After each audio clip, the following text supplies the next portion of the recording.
Surgery లేకుండా sciatica, spondylitis, frozen shoulder కి కేవలం 45 నిమిషాలలో నొప్పి లేని అత్యాధునిక చికిత్స ప్రాణ pain clinic. Star music director Anirudh ఆ విషయంలో ఏఆర్ రెహమాన్ గుర్తు చేస్తున్నాడా? జైలర్ కోసం అంత రెమ్యునరేషన్ తీసుకున్నాడా? జైలర్ 2కి కూడా అంతా ముక్కు పిండి వసూలు చేస్తున్నాడా? మిగిలిన కంపోజర్స్ కి అనిరుద్ కాంపిటీటర్ అయ్యాడా? Have a look. అబ్బా బక్కోడేం కొడుతున్నాడ్రా! What a vision, what a thoughts! ఎలా వస్తాయిరా ఇలాంటి కంపోజింగ్స్? పిచ్చోళ్ళైపోవాల్సిందే అనుకునేంతలా సక్సీడ్ అయ్యాడు music director Anirudh Ravichandran. BGM సాంగ్స్తో సినిమా భారీ విజయంలో కీ రోల్ ప్లే చేస్తున్నాడు. At present most wanted music డైరెక్టర్గా అవతరించాడు.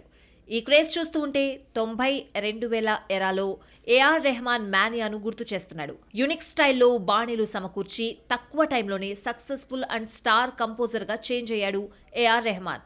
ఇప్పుడు అనిరుద్ విషయంలోనూ ఇదే జరుగుతోంది. వైదిస్ కొలవెరీ ఢీ అంటూ యూత్తో పాటు యూట్యూబ్ను షేక్ చేసిన అనిరుద్ వెనుతిరిగి చూసుకోవాల్సిన అవసరం లేకుండా పోయింది. Vadakkam Chennai, Jersey, Master, Beast, Vikram, Jailer, Jawan, Devara చిత్రాలు అతడికి స్టార్ ఇమేజ్ కట్టబెట్టాయి. నేమ్ ఫేమ్ రావడం, ఆఫర్లు పెరగడంతో డిమాండ్ ఉన్నప్పుడే రూపాయి వెనకేసుకోవాలన్న థాట్తో రెమ్యూనరేషన్ కూడా పెంచేశాడు. జైలర్ సినిమాకు 8 నుండి 10 కోట్ల రెమ్యూనరేషన్ తీసుకున్నాడని టాక్.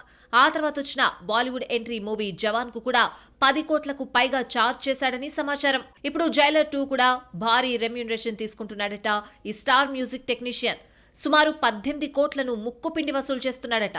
ఈ లెక్కను చూస్తే highest payer Indian cine composer AR Rahman ను క్రాస్ చేశాడని అంటున్నాయి కోలీవుడ్ వర్గాలు. మిగిలిన సంగీత దర్శకులకు ఎప్పుడో కాంపిటీటర్ గా మారిపోయిన అనిరుద్ క్రేజీ ఆఫర్లను లైన్లో పెడుతున్నాడు.